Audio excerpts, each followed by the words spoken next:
Despite lower activity, average prices are still going up across South Florida for condos and single families. I will admit it myself, I was a little bit surprised to see it, particularly with condos.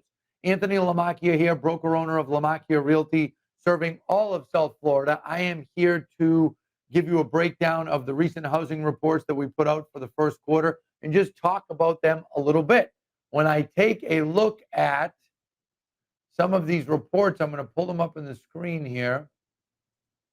You can see that if in the month of March, for example, the amount of properties sold is down about 12% for single families, condos down about 23%.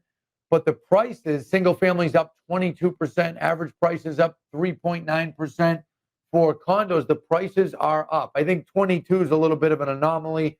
There was perhaps some luxury sales in there that affected that number. But when I looked at the whole quarter, which is what I did before I started recording, there is clear price growth in South Florida over the first quarter. And I will admit, it surprised me. This is good news for home sellers, but don't let it go to your head, because if you do, you'll end up overpricing and not selling, because buyers are much more conscious. They're much more aware, and they are shopping things much more, particularly now that rates have gone up in the last 3 weeks. And remember, the activity over the last 3 weeks that has gone on is not reflected in this report that I'm showing you. These are sold statistics, listed statistics, pending statistics for January, February, and March, which is what I'm going to show you on the screen again in a minute. But that doesn't reflect activity we're seeing in the last few weeks. The last few weeks, we have seen things slow down a little bit, particularly with condos. So I don't expect to see condo prices continuing to go up. I expect to see some type of flattening for a period of time, certainly a slowdown in the increase, and I predicted that 6 months ago, and it's coming to fruition. So let's take another peek at the report, and then I'll give some general advice for buyers and sellers. I'm going to pull the report back up. And if you see here, properties listed in March, 11,361. That's about 10 or 11% more than we saw listed in March of 2023. But the amount that went pending is actually down 12%. So think about that. More inventory came on and less inventory went pending. That's what tells me we are in for a little bit of a change here. And if I was a buyer, I would be absolutely excited.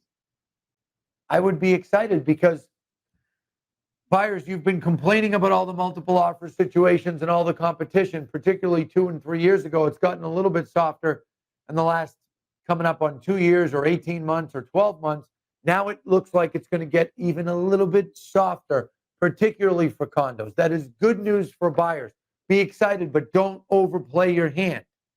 You can't go in there on a property that's listed for $1 million, and if it's priced right in accordance with the comps in the building and offer $700,000, you're not going to get the property.